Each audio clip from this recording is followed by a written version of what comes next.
Ladies and gentlemen, welcome to the Lavender Water Podcast.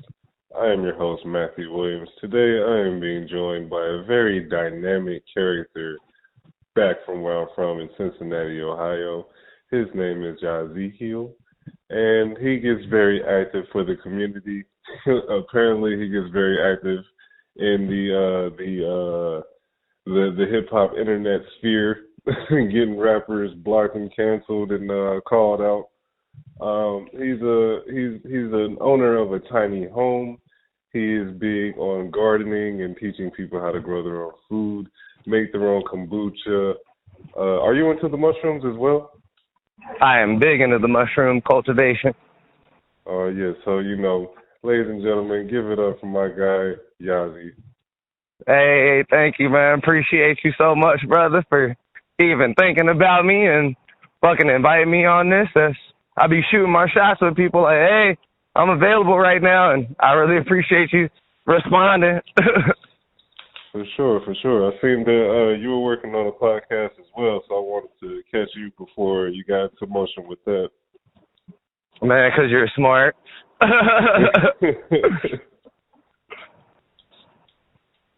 But I think like with you, it's gonna be like multiple episodes because there's so much ground to cover. But, oh, absolutely, and my stream of consciousness be coming and going, so I might not even feel the same way I feel about something next time.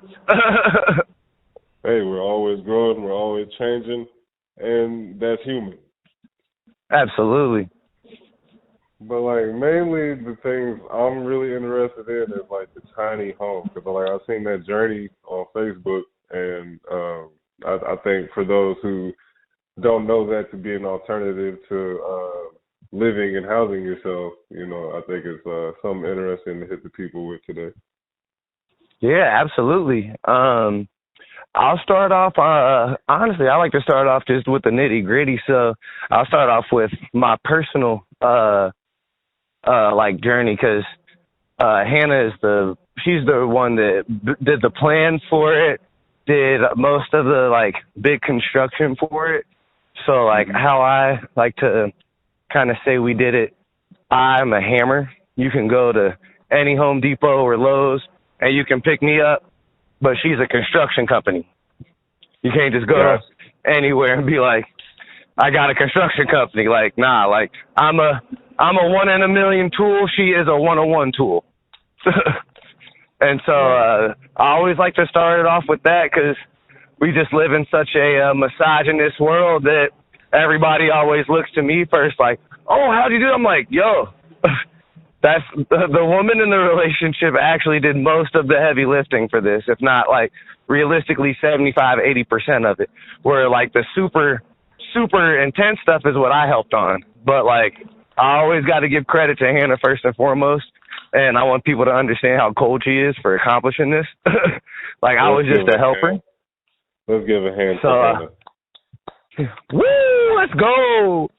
So start off with that, but it honestly took some convincing because I had a big dream of because I've grown up in a 1-bedroom apartment my whole life until I got kicked out of the house when I was 17, and then I was just couch surfing for probably about 3 or 4 years until I found a consistent spot after my brother Scooty housed me for several months. Shout out to Scooty.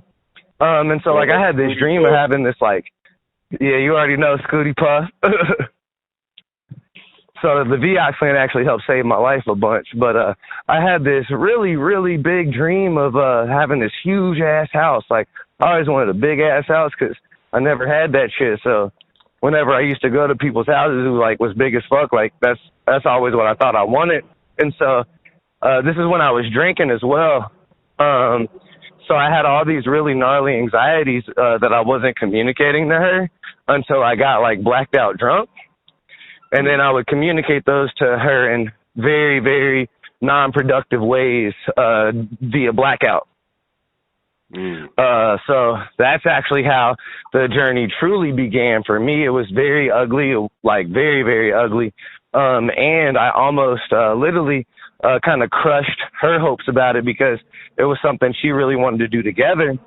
But like every time I'm blacking out, I'm saying all this shit, and I wake up and I don't remember none of the shit that I said. So she's like, I don't know if like you're in it or not. So then once I stopped drinking is when we were able to really hunker down and go hard and have a real conversation about like, all right, I'm tall, I'm 6'3". Like I need space. I got long ass arms, so like she made sure all the specifications of the home were like so I could be comfortable first and foremost. So she like really went out of her way to make sure that like I would feel comfortable in our home. And so I love like that effort was just absolutely incredible and amazing.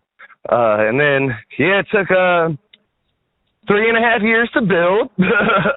5 years was the idea when the idea started. Took 3.5 years to actually complete. Let me see what's next. Oh yeah.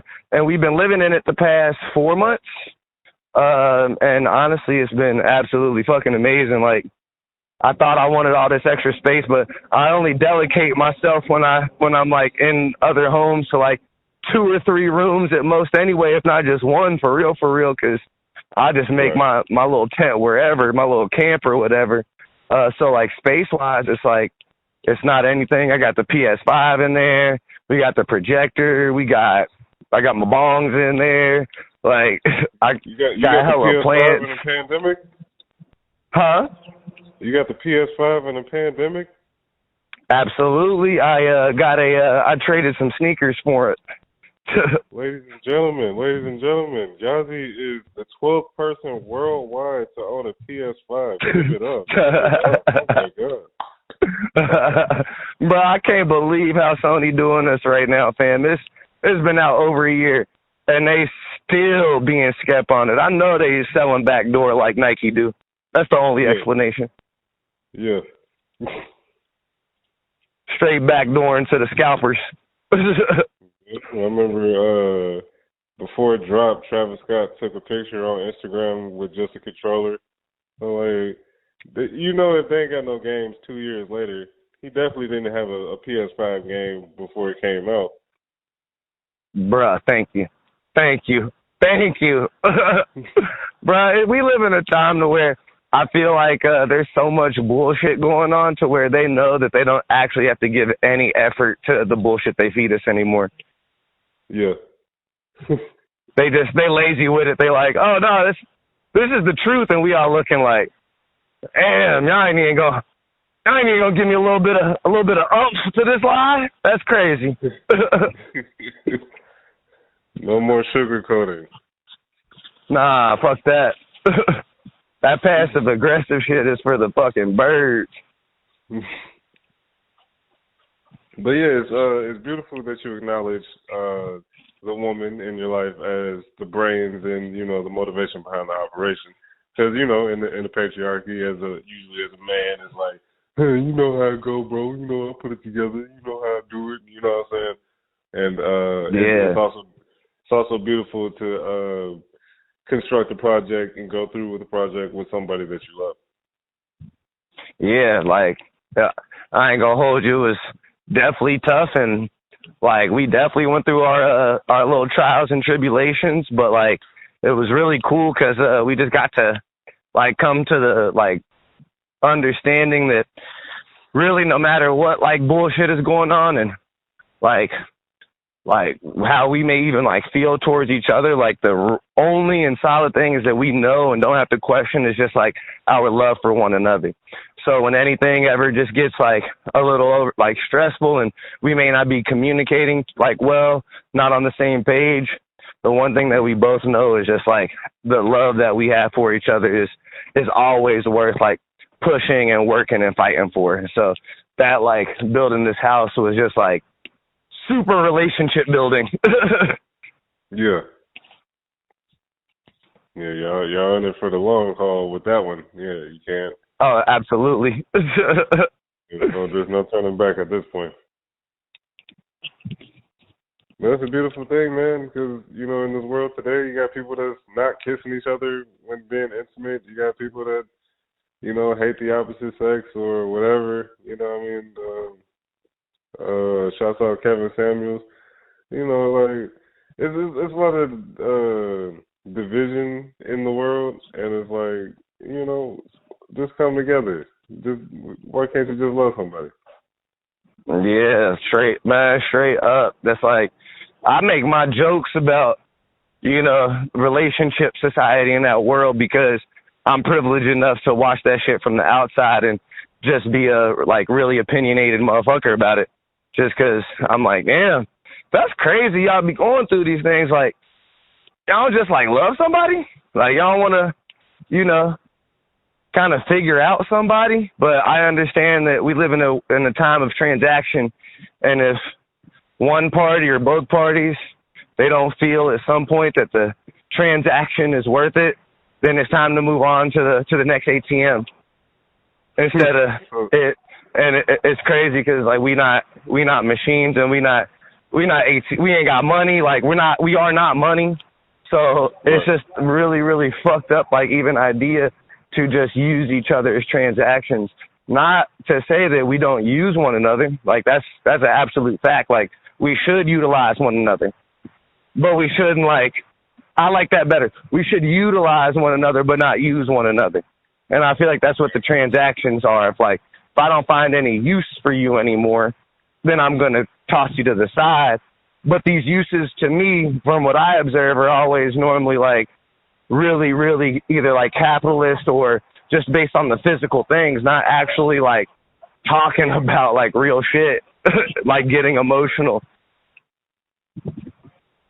Like speaking of transactional relationships, you heard the new Future album by any chance? Oh, absolutely. I am a big fan of the Dark Lord. So you heard the For a Nut song? Yes. I bust a bitch up for a nut.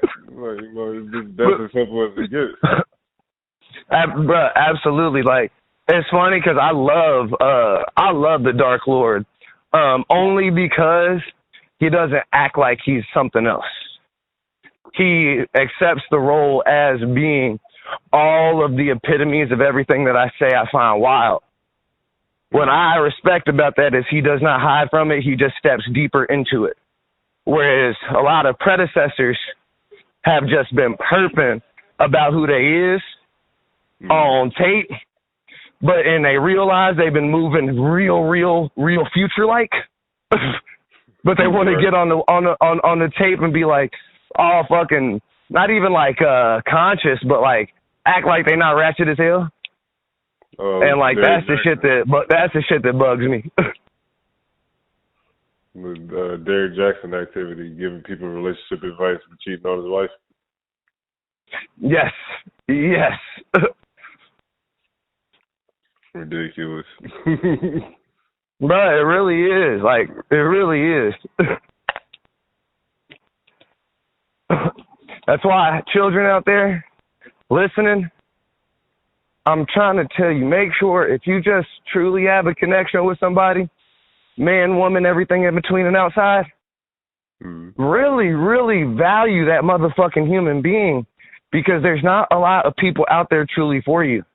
There's like literally a handful of people at very most that are truly for you. And if you find that partner who you can reach, or partners, if you believe in that, I personally just speak from a monogamous standpoint, because that's just my belief and practice.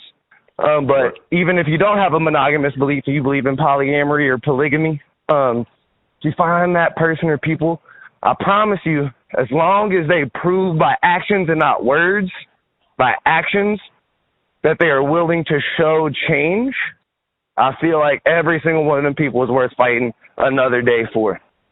And don't toss them motherfuckers to the side, because those are truly the people who will change your life and you will change theirs. But you gotta really value them people and really understand and smell the roses when they're in front of your face. You know, that's real beautiful, man, and I appreciate you coming through with that. I can kind of go off the back of that with, definitely there's 8 billion people on the planet today. You're not going to meet a lot of people that are down for you that'll give you the shirt off their back, the shoes off their feet, you know. There was a time in 2013 I was staying with a friend. Long story short, he opened his home to me when I was in a bad position, and then he went through it real bad with hard drugs, to the point, you know, in and out of prison. But that was 2013, 2022.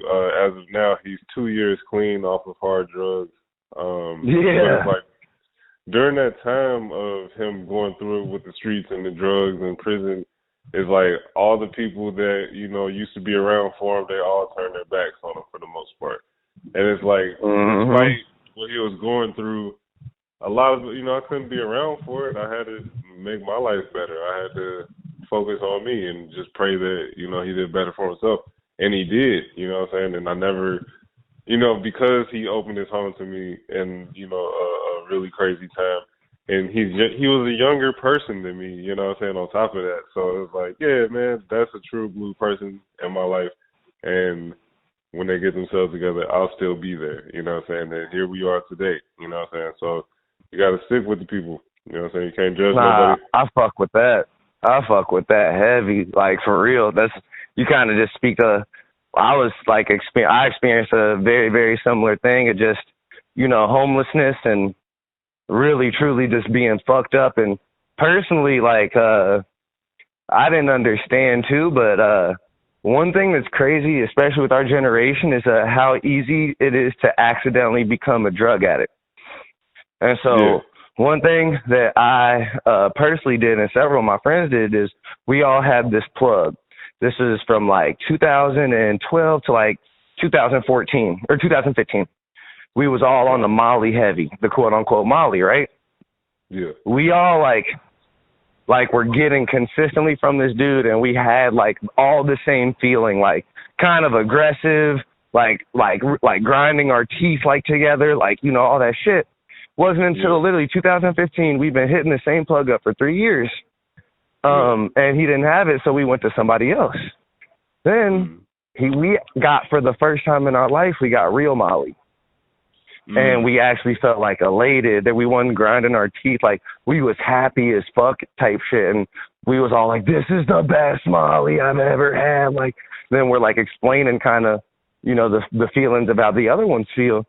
And a dude kind of bust our bubble, and I didn't want to accept it at first. It took like a year to accept, but I was like, God damn, nigga, I've accidentally been a meth addict for 3 years. Damn. Because I wasn't doing Molly. I thought I was just a fucking Molly crackhead. Nah, me and my niggas was accidentally doing meth, fam. Damn. And so I truly, like, now that I understand that that's what I was doing, it makes my brain chemistry and my decision making at that time make a lot more sense of how, like, I was truly, truly so, like, not even scatterbrained, just not looking at, like, human relationships, like, real. Like, just, like, I was just seeing what can I do next? What can I do to get, like, literally to get some weed, this drink, and this quote-unquote Molly? I was doing it, like, 2 or 3 times a week.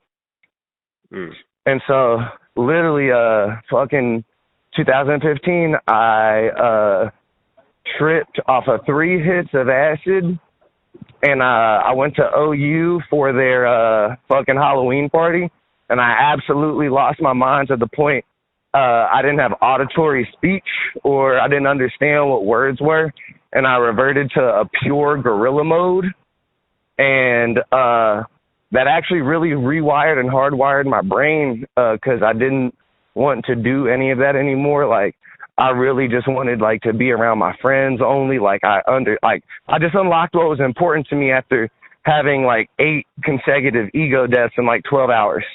Yeah, okay. I literally died. I died a lot. We endorse psychedelics very heavily on the Lavender Water podcast, ladies and gentlemen. Yeah, you already know. Not that bullshit Joe Rogan fucking, have you ever thought of? No, I haven't, because that's dumb. Stop it. No.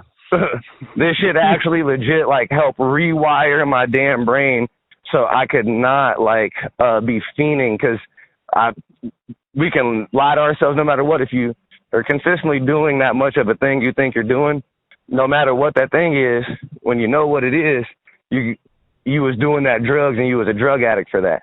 Like, it's a very hard thing for a lot of people to accept. And that's why they like continue and further have drug issues, because they just can't accept it. Yo, at periods of time, I have been a drug addict. Like, it's okay. It's totally okay. To me, everybody's a drug addict. How the level that people drink alcohol is not sustainable or healthy or smart. It's like an addict. The number of people in this country that are literally addicted to caffeine, not understanding that's literally one of the most powerful drugs you can intake as a human. But it's like the norm. You wake up in the morning and you take literally 5 to 7 times the normal amount of caffeine you're supposed to be ingesting in like 1 or 2 hours in the morning. And now what are you getting? You're getting these jitters. You're getting the shakes. You're getting super jacked up and energetic. I'm sorry that we normalized it, but that's a powerful ass drug that we normalized. And you're out here looking like an addict in traffic every morning.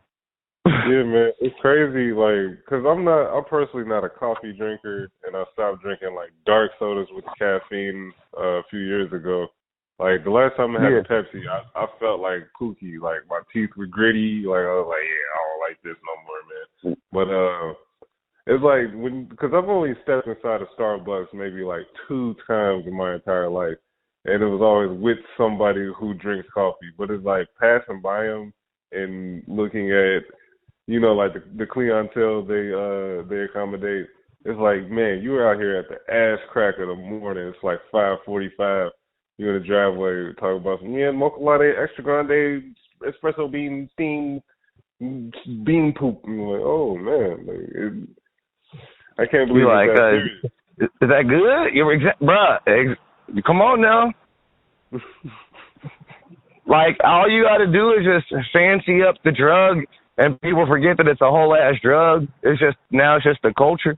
Just because you get some milk and some cream and you spin it around for 30 seconds, don't make that coffee any less more fucking addictive and druggy.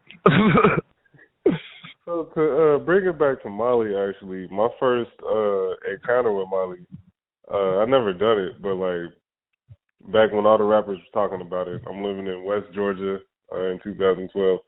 And I'm with, like, my stepbrother and his friends on the back street. And one of his friends, he's, like, the plug or whatever. So this guy comes through trying to get some gas. But he makes an exchange. Instead of money, he gives him some Molly. So dude leaves, and we all just kind of, like, looking at it in his hand. It's like something encapsulated, you know what I'm saying? And I'm looking at it like, is it the real thing? He's like, I don't know. I'm like, why would you accept it if you don't know that's what it is, though? You know what I mean? Yeah, man. It's because somebody told us it was. When I seen someone do it, like, 2 years later, he was the stepbrother of one of my friends who was in the program with me. We was both cooking. So, like, one day, it was like a job corps they had was called General Inspection, which was, like, one Wednesday out the month, where you weren't allowed to leave the job corps the whole day. You had to clean your room. So nobody's leaving. He's bored. There's a dude new on campus that's selling Molly. Dude buys Molly. So he comes into my room like, yeah, bro, I'm about to do this Molly. I'm like, why would you do Molly and we can't go nowhere and do nothing? Like, to me, that's stupid. Like, I never did it, but, like, I think I understand the properties well enough. So he go in his room. He go do it. He come back. His eyes is like burgundy, like the whites of his eyes is like burgundy, and I'm like, bro, you look like the devil, bro. Like, I have no idea what you I ain't fucking like. with you.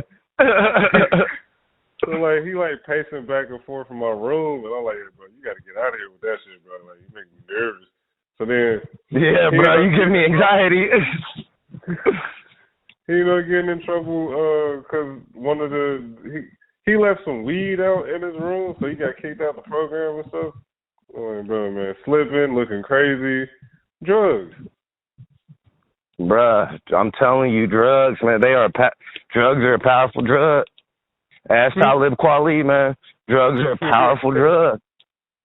Oh man, so like, if Did you want to speak on the quality thing? Honestly, I don't even know for real, because I'm going in waves with it. And, like, what I understand is all he did on Instagram for me is he helped me out by throwing me into more algorithms and getting me seen by more people. So, like, I'm the only one that can really win in this situation, and I've already collected the victory. And now it's just to the point to where, like, it's almost like he has botted responses almost. But I know that's just how his brain works. And so I don't even know what to talk about at this point, because, like, the nigga dug his own grave. And, like, for everybody to see.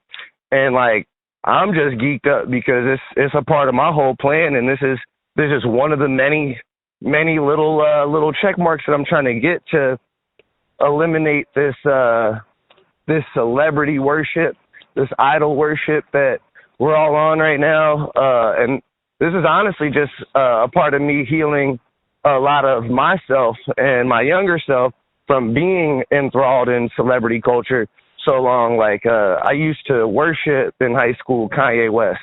Like, I was literally, me and my homie Simeon, like, we was known for, like, just spitting his fucking lyrics randomly any given point in school. Like, when niggas really wasn't fucking with him and call him a weirdo and shit. Simeon. And so, like, yeah, shout out Simeon. And so now, like, now that I get to, like, see how this man has evolved, who I worship, and put all of this, like, my own shit on about who this person is, that's when I realize, like, the nastiness of all of this, of, like, I have worshipped false idols. I have personally been involved in this, so I want to help as many people as possible kind of heal and decompress from that, because it is very, very, very harmful for us. Our mental, our emotional, it is very not good for us to be looking at these people in these lights, because on some real talk, they not shit. They're not that good. And that's what everybody has to understand. Nobody is that good. Prince might be. But nobody is that good to where their art completely overshadows the fuck boys that they are. And I say Prince because I will accept that L all the time about how shitty of a nigga he was, but I will not stop playing my Prince music. That's the one person who I will take that hypocritic L on. But these other folks, they're not that great to be able to overlook all of this consistent bullshit. They don't do that cool of things. They steal from literally people like us, take our sauce, and then leave us in the dust just because they have more literal capital at the time to take advantage of those things. And this is the ugly cycle of this celebrity and this worship. They take from us, then they give it in an infinitely shittier version than we would have given it, and people still eat it up. Yeah, they get rich off of it and then call you broke. Bro, come on, fam. Like, we all, like, this is a concerted effort. Like, in order for us to get respect, we have to eliminate the disrespecters. There's no working with these people. These people don't want to be worked with. This whole, all them people who friends with each other, it's unfortunate, but we have to look at them as a take down, not work with. They don't want to work with, they want to exploit, and we not with that. Right. Yeah, I mean, I don't know the last time I listened to a Talib Kweli album on purpose. You know what I mean? Are we talking about just Kweli, or are we talking about, like, Black Star? Because I've not listened to the Kweli album in literally, like, probably about 5 or 6 years, Reflection Eternal. Man, and I listened to like 3 or 4 songs, but a lot of them didn't age that well, and it's like sleepy time music. I used to think that Common walked so J. Cole could go overseas and play basketball and average 1.2 points a game. But no, it was actually Kweli. He was the setter-upper for J. Cole. He's the one. I'm sorry. If J. Cole ever hear this, I promise all my slander is just jokes. I believe you a great human, but it's just really fun to talk about how corny you are. That's all. Hey, you know what? That makes me sleep good at night, man. That's all I wanted to hear. Yeah, bro, motherfuckers think that, like, I don't like, respect, like, good humans. No, like, that nigga is a spectacular human. The people that he's put on and continues to put on is amazing. I just like talking my shit because that's a fellow mixed nigga, and I'm going to talk my shit on my fellow mixed niggas. Hey, man, I understand that 100%, man. I got you. But going back to what you were saying about they don't want to be worked with, you know what I'm saying? Like thinking about the YSL trial and all that, the RICO, the indictment. Something me and my friend were talking about. He was like, "Yeah, free YSL," and I was like, "Yeah, but if they're criminals, they gotta serve criminal time though. Like this is some serious stuff. Like, you know, I don't know. People died. Like lots of people died. Yeah, a lot of people out the game. You know what I'm saying? And they're trying to pin 75% of Atlanta crime on this rap group organization. I think that's a tall order. But it's like if they're actually out here killing people or getting people got harmed, you know what I'm saying? It's like they were taking. There need to be consequences. Yeah. They're taking your rap money, you know what I'm saying, calling you broke the whole time, going to the Celine store, the Balenciaga store, and killing people, and then want to be felt sorry for it. Oh, the bed is hard and they ain't got no mattress on it. Oh, the toilet don't got 5 features on it. Oh, like, but you rap about crime, you rap about killing people, you rap about going to jail for fun. Now you in jail for real, you know what I'm saying? So it's like, I look at it like, yeah, man, like when you want to play a certain level of the game, like you can't forget where you came from. You can't shit on the people that brought you where you at, you know what I'm saying? Yeah, fam. Yeah. Like, especially like for a person like Kweli, I'm just bringing it back because fucking just disrespecting your fans is just like, he's not that type of artist anyway who has like new younger fans. He's not that. So to me, like, I know this is, again, fans are entitled as shit. Like, that's just something we do. We are very entitled, and it's some bullshit. But even with that entitlement, like, if you've been a day one fan for like 20 something years, right? I do kind of feel like the artist should just show a little bit of love. Like, 20 years is a long time to be rocking out with somebody and to be consistently showing love and support and spending their time and life for a song. And so you ain't got to go and like be all up in their shit, but like something like, I don't know, like a collector's set, right? Like this set is for the real fans, right? Instead of just doing that dumbass fucking one way of you got to subscribe to some podcast or something. Like what if people don't want to add that subscription to their shit, but they just want the art. They just want it without the bullshit. And just to not be an artist, to think of literally the people who have literally got you to where you are and see how you can treat them best first, to me is just mad disrespectful. And again, that's also me speaking from fan entitlement. So that's like you said, that's the fan side of it. And I was talking to a few people today who were telling me about the situation because I was working on putting the podcast out, so I was like, I didn't even know. Like, while I was commenting on it, I didn't know the depth of it. So a couple people, you know, usually artists, they're like, from the artist perspective, it's like, can't nobody tell me how to make my art or how to put my art out the way, you know what I'm saying, move around kind of thing, you know what I'm saying? So it's all how it comes to you and how you look at it, which on one of these podcasts, I was actually talking, it was the first one, talking about how, like, you know, when the art comes out, you kind of got to deal with it, you know what I'm saying? Unless you're the kind of platform that listens to the audience. Like how they changed the Sonic movie, like before, like, we don't want that hedgehog, and they redesigned it, and that was a joke of itself. Yes. Like, that's literally the exact shit I'm talking about. Like, did all those artists put in hella hours of work into the original one? Hell yeah, they did. Yeah. But did they listen to the people who it was for and then spend more time to make those adjustments so now everybody can kind of have a greater experience for what it was for and everybody ended up being happy? Right. Like I feel like especially with art, like art to me is it is meant to combine and not like push away and gatekeep to me.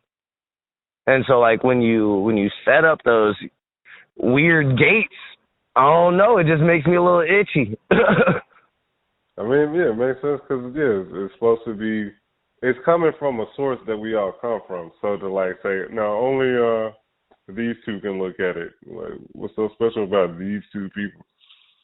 Yeah. Nah, like for real. Like I believe every individual is extremely special, but like at the same time, there's hella motherfuckers out here too that's hella special. I mean, like it's like even to me I do believe like being special is still a dime a dozen. We just ain't in the environments to see the truly special people rock out in they special ways. But like in all the like I be traveling a lot, so in everything I see at least dozens of people way more special and amazing than I believe that I am. And I believe I am that nigga. But there's people I surround myself where I'm like, God damn, I can't believe you're real. Like, this is insane. And then it makes me think like, damn, I am special, but in the grand scheme of things, there's a bunch of special motherfuckers. Respect, man. You gotta surround yourself around people who inspire you, who are doing better things than you. It's the only way you grow. Yeah, man. Like, I totally was a person in my early 20s. I'm 30 now. My early 20s that didn't understand that concept at all. I definitely was a hater. Like, I cannot lie. I'm very honest with a lot of people that I'm close with now. People. I like the people I rock with because they know I'm gonna be brutally honest with myself first, and I'm gonna be gently honest with everyone else. Because I like to set that tone of I'm gonna come at myself crazy. Like I'm trying to be more gentle on myself. It's a work. It's an effort. Like I really got to put some effort into it, and I'm chipping away. But I'm very, very hard on myself, and I talk to myself crazy. And so you're a Taurus. Yes. Yeah, raging bull. Yeah. Yes, I hold myself to just a different standard. Like I'm not about to compare to other people, but I caught myself comparing to other people, and that is not myself. So when I was acting outside of myself, that's when I found myself in the shittiest situations and not getting the universal love that I was thinking that I deserved. Because in reality, a lot of like the people, like I said, I was close with now, I was high key hating on. I was not showing any love on purpose because I'm like, how are these people in these positions? Are they that much better than me? Not looking in the mirror, realizing I'm not doing anything but getting fucked up. That's the only thing I'm doing. I'm getting fucked up, and I'm going on Facebook and I'm talking a bunch of shit about some politics and some shit that I think is making me sound and look really, really cool to whoever I'm trying to look and sound cool to, but everybody but me. And so people who I actually saw doing and moving, I definitely had, like, I wouldn't even say ill will, but just 100% hater energy that if they didn't succeed, I might bust a smile. Some real, real nasty shit, like really nasty. And so, again, that like, I'm going to always go back to that 3 hits story. That shit changed my life and such the better. Like, I was forced to go through like so many life cycles of my bullshit and like deal with the top to the bottom of them that it really expedited like how my brain just like thinks about, relationships. And like, to me, that is the most important thing to me now is just my human relationships and like developing those as strong as possible and organically as possible. And like before, I honestly just used to see how much I could get out of people and how much I could use them as a lick. And like the way that I move now is again I do everything selfishly. I'm just treating my younger self with the grace and the greatness that he deserved then, but was just not in the place to exercise those things. But now since I'm in a place to exercise those things, I can treat my younger self better by being who I thought I was, but actually being that motherfucker now. And you live it every day. I see it every single day. As soon as the shenanigans start, they don't stop, and I fucks with it. Yeah, man, and you are a person who honestly has really, really inspired me. You already know this, but for the people who don't know, Matt has inspired me just because he's a person who many people have talked hella shit about. I've luckily rocked since day one. Luckily, I don't have any hater stories for you, unfortunately. Just because like I've always loved your confidence. Like I ain't gonna like I don't like all of your songs, but I like at least 20, which is a lot of fucking songs. That's like a good... I know the lyrics to at least a dozen of your songs. Like you put out a lot of music, but to me it's like real Gucci Mane. Like you a liar if you like saying every like in the Gucci tape era, like every Gucci track, like you know out of them 30 songs you only banging about 5-6 of them hoes. You feel like me? Motherfuckers gotta be real. Motherfuckers just gotta be real. You ain't blasting all 30 of them hoes. That's what I was saying. Like when I first started doing like music heavy like that, as Sex Wave, it was like, yeah, I feel like Gucci Mane, I feel like Lil B. And it's like, people go through like, there's a difference though. You ain't got no fan base. You ain't got no fans. Like, there's literally no difference. There's literally no difference. It's just niggas literally. You just bought what Lil B and what Gucci Mane was selling. That's all. That's the only difference. You bought their Kool-Aid. It's all the same Kool-Aid. It's 60 songs on one disc. What is we talking about? There is no rationale. It is the same. And so, like, just you having that confidence and consistently showing that and still being out there in the, like, literally in the community, in the streets, especially to the battle with Wolfmane where, like, literally, I was talking my shit for you and you made me hold my L. But I still appreciated that because still to this day, who has challenged someone who like they had some minuscule like not real beef with, but was like, let's art it out.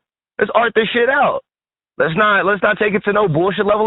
Let's the best artist wins in this arena. Not overall, but in this, let's see who is in this 20-30 minutes who can showcase themselves the best artist right now. And so just for even that, I got to give that credit to like really pushing Wolfmane, because Wolfmane started literally after that getting into a whole different bag. To me, he got to actually access a whole different part of himself to where he like, damn man, like I'm better than I think.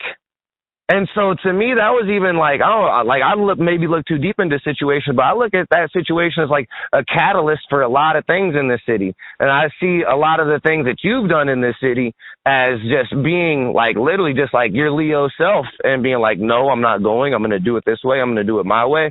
I've really, truly taken notes and just done it in just a literally different way. But I have literally taken an example from the way that you have moved, your sternness, like especially, and just not going for the whole shit. Like I've totally taken a lot of that like from you and took notes about like truly persevering when niggas is talking hella shit, but in front of your face they want to be all whoopty woo, but you already know what the fuck they saying behind your back type shit. And then still pursuing, still waking up, putting one more foot forward. Like that is some real fortitude and like warrior shit that a lot of people don't get. Well, damn, man, I appreciate you recognizing that and voicing that. Cause it's like I'm a few episodes in recording this podcast now, and a few people that I've had on have broken into telling me that I've inspired them along the way. And it's like, dang, man, like, y'all about to make me cry on my own show, man. Like, but yeah, man, that's real talk, man. It's like the saying. It says, like, when, like, a candle can light 1,000 candles and not lose its light. You know what I'm saying? Yes. I love that. That's hard.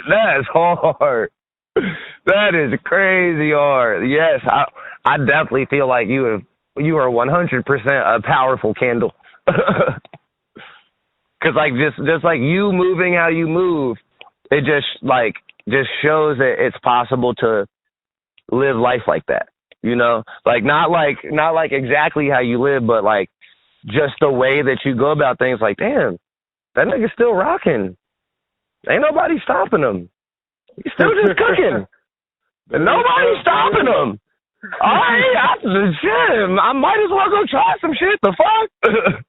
Yeah, that's really the whole thing. It's like if you see me doing it, then you like, dang, I can get up my ass and make something pop too. You know what I'm saying? And that's what it's about. It's Yeah. like we all family, we all tribe. You know what I'm saying? And we're gonna make it to the top together.